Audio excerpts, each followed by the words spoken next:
जय गुरुदेव। भगवान भोलेनाथ की महान कृपा है। हम सब लोग निरंतर संपूर्ण विश्व में आनंद प्रदान कर देने वाली भगवान शिव शंकर की ज्योतिर्लिंगों की पुनीत कथा का श्रवण कर रहे हैं। इस ज्योतिर्लिंग की कथा के पुनीत क्रम में आज त्र्यंबकेश्वर ज्योतिर्लिंग की दैवीय कथा का श्रवण कर रहे हैं। यह अत्यंत महनीय है। शिव पुराण में व्यास जी ने इसे अत्यंत आत्मिक भाव से प्रकट किया है। व्यास जी कहते हैं कि अनंत ऋषियों की उपस्थिति में यह धरा निरंतर फलवती हो रही थे और उस काल में भी अत्यंत पुनीत कर्म सापेक्ष चिंतन रखने वाले महनीय आचार्यों, ऋषियों, विद्वानों, ब्राह्मणों और राजाओं से युक्त यह धरा भगवत कृपा से युक्त थी। और उस काल में महर्षि गौतम थे, जिनके तप से संपूर्ण ब्रह्मांड दीप्त था, प्रकाशित हो रहा था। उनकी गृह स्वामिनी अहल्या निरंतर उनका साहचर्य करती थीं। वे सहधर्मिणी थीं। जो कुछ महर्षि गौतम करते थे, साथ ही साथ अहल्या भी करती जाती थीं। उन्होंने ब्रह्मगिरि नाम का जो पर्वत दक्षिण दिशा में है, उस पर्वत पर 10,000 वर्षों तक अखंड तप किया और उनके तप के प्रभाव से संपूर्ण वसुधा मानो पुण्य भूमि हो गई थी, पवित्र हो गई थी। और इस तरह सभी लोग आनंद में थे। लेकिन काल बीतता गया, समय कभी एक सा नहीं रहता। जब कभी दिन आता है तो उसके बाद रात आती है, कभी प्रसन्नता रहती है तो उसके बाद किन्हीं कारणों से खिन्नता भी होती है। इस धरा पर 100 वर्षों तक का अकाल पड़ा, अनावृष्टि हो गई, कहीं वर्षा नहीं हो रही थी। संपूर्ण जगत में इस धरा पर हाहाकार मच गया था। कोई भी हरा पत्ता दिखाई नहीं देता था।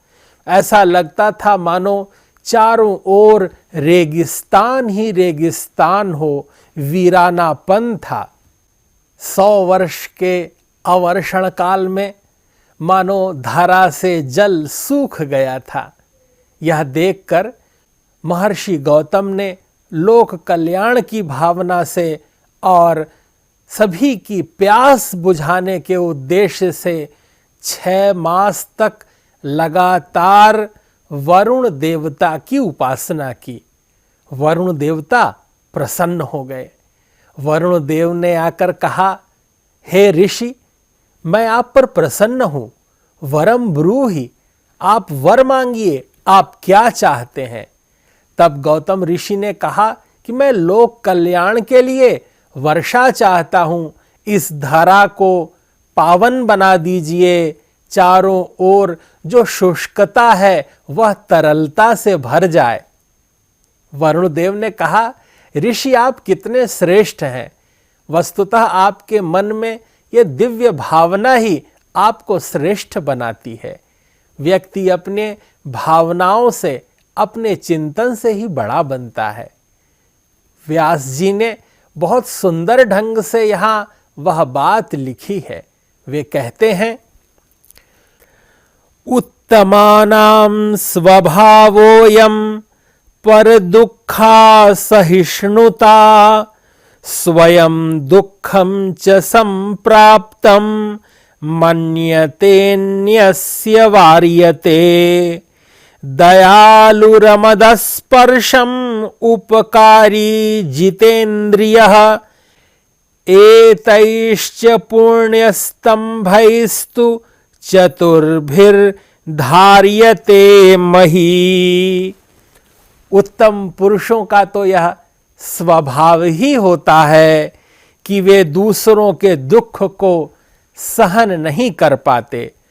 अपने को दुख दे करके भी वे दूसरे को सुखी करना चाहते हैं, किंतु दूसरों का दुख निवारण करते ही उनको परम शांति मिलती है।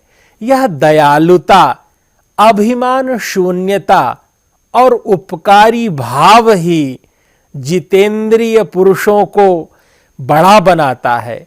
ये पुण्य के 4 खंभे हैं जिनके आधार पर यह धरा, यह पृथ्वी टिकी हुई है।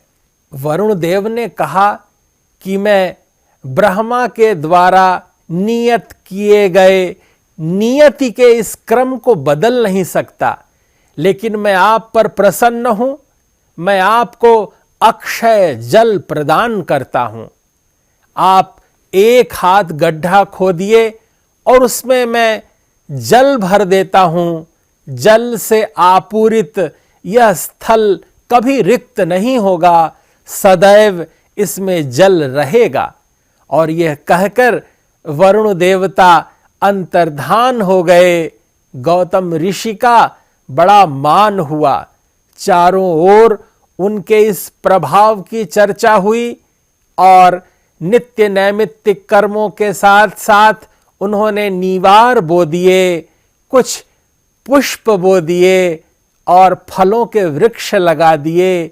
चारों ओर ऋषि मुनि अपने परिवार सहित वहां आकर रहने लगे। गौतम ऋषि ने किसी को मना नहीं किया, सभी जल लेने लगे और वह अक्षय जल पात्र कभी रिक्त नहीं होता था। समय बीतता गया। अनेक विप्रों के वहां आ जाने से जल के लिए संघर्ष सा प्रारंभ हो गया था। कई ब्राह्मणियों ने एक बार अहल्या से ईर्ष्यावश जल के लिए कलह कर लिया और उस कलह के प्रभाव से सभी ने अपने अपने घरों में अपने पतियों से यह कहा कि वे गौतम को नीचा दिखाएं, उनका अपमान करें। और स्त्रियों के कहने पर उन सभी ने मिलकर एक दुरभिसंधि की और सबने मिलकर भगवान गणेश का आराधन किया कि गौतम का अपमान हो। भगवान गणेश तो कृपावत्सल हैं, वे प्रकट हो गए। जब सभी ने उनसे कहा कि हम गौतम का अपमान चाहते हैं, तब गणेश जी ने कहा कि तुम ईर्ष्यावश किसी का अपमान कर रहे हो और जिसने तुम पर उपकार किया है उसका तुम अपकार कर रहे हो। निश्चय ही प्रकृति की पता नहीं क्या इच्छा है, लेकिन यह निश्चय ही है कि गौतम ऋषि का कल्याण होने वाला होगा। भगवान गणेश ने सबको बहुत समझाया कि कभी उपकार का बदला उपकार से नहीं देते, श्रेष्ठ जनों से कलह नहीं करते, ज्ञानी गुणी विद्वान आचार्यों के प्रति द्वेष नहीं रखते। लेकिन समय के प्रभाव और अपनी अपनी पत्नियों के कहने पर सभी लोग अड़े रहे। गणेश जी क्या करते, उन्होंने एक ऐसी गौ का रूप बनाया, वो अत्यंत क्षीणकाय होकर के जैसे ही नीवार चरने के लिए गई, संयोग से गौतम ऋषि वहां आ गए और कोमल स्वभाव होने के कारण थोड़ा सा धान लेकर धान से ही मानो उस गौ को हटाने लगे। जैसे ही धान का स्पर्श गौ को हुआ, वो गौ गिर पड़ी और देखते ही देखते वह निष्प्राण हो गई। चारों ओर से छुपे हुए वे दुरभिसंधि करने वाले लोग आ गए, कोलाहल करने लगे, बार बार यह कहने लगे कि गौतम अब तुम यह स्थान छोड़ दो, तुमने गौ हत्या की है, तुमने महान पातक किया है, तुम महान पापी हो, तुम्हारे यहाँ रहने से अब हमारा जल पितर नहीं लेंगे, हमारा अर्घ्य देवता नहीं स्वीकार करेंगे, तुम यहां से तत्काल चले जाओ। गौ हत्या करने वाले व्यक्ति को देखते ही वस्त्र सहित स्नान करना चाहिए, महापातक लगता है, तुम यहां से तत्काल चले जाओ। और सबने वहां से गौतम और अहल्या को जाने पर विवश कर दिया।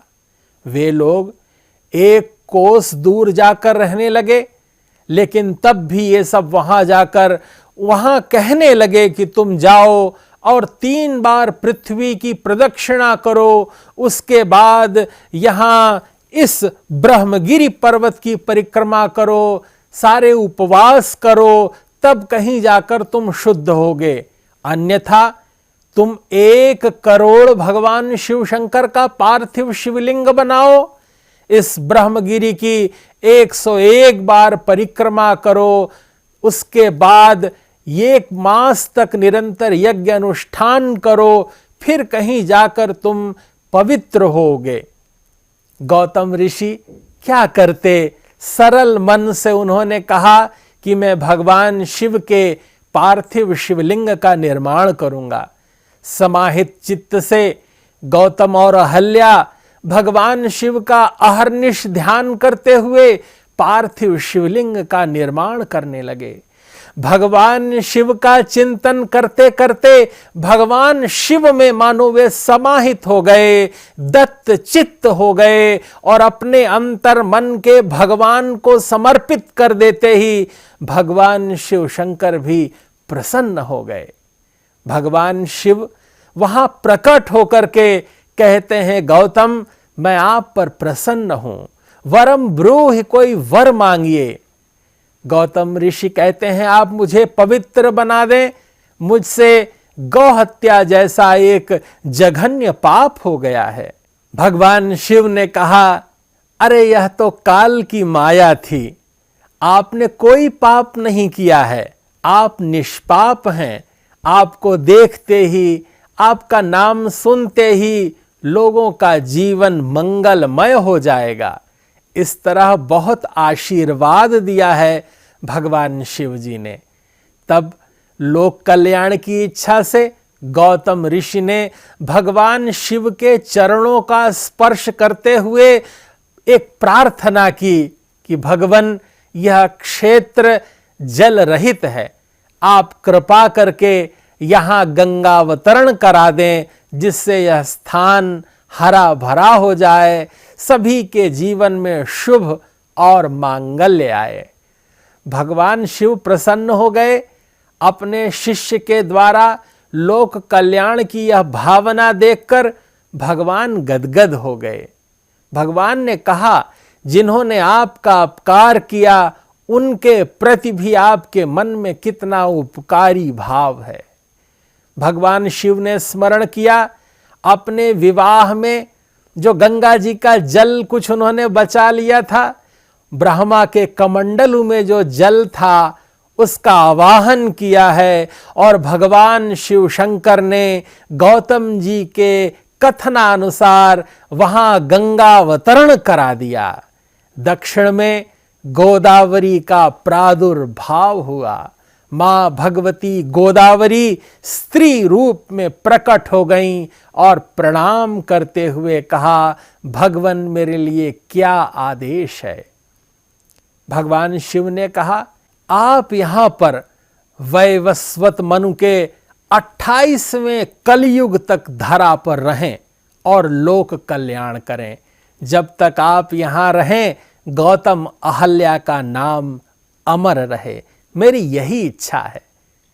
गोदावरी ने हाथ जोड़कर कहा, भगवान मेरी भी आपसे प्रार्थना है कि आप सकुटुंब या मेरे साथ यहां रहें, तब मैं धरती पर रहूंगी।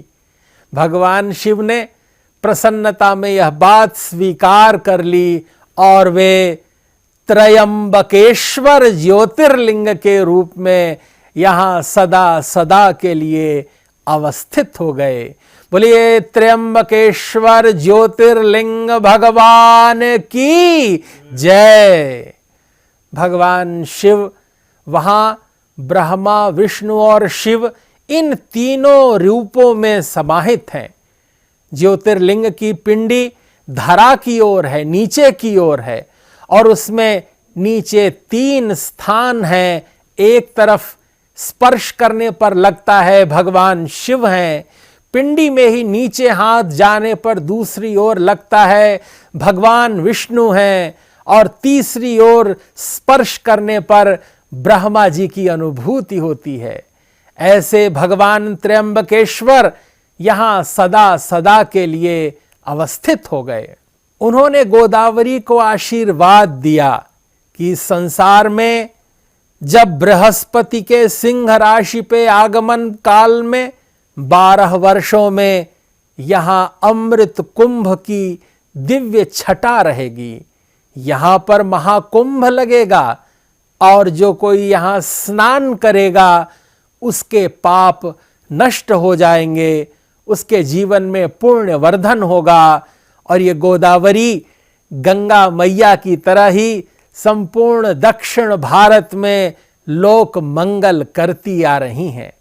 संपूर्ण विश्व में ज्ञान की पताका फहराते हुए ब्रह्मानंद सरस्वती जी के आशीर्वाद से परम पूज्य वैज्ञानिक संत संपूर्ण विश्व में ज्ञान का प्रसार करने वाले महर्षि महेश योगी जी ने भारतीय दिव्यता, मनस्विता और आनंद का प्रसार किया है।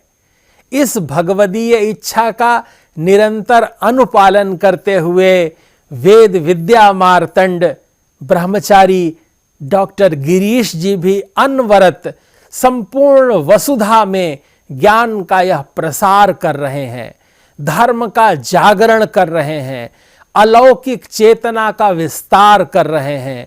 भावातीत ध्यान और सिद्धि के माध्यम से लाखों लाख लोगों की चित्त चेतना को दैवीय बनाने का उद्यम कर रहे हैं। महर्षि संस्थान के माध्यम से संपूर्ण विश्व में शांति, आनंद, उल्लास और सौकर्यता रहे, इसी शुभ संकल्प के साथ बहुत बहुत शुभकामनाएं। जय गुरुदेव, जय महर्षि।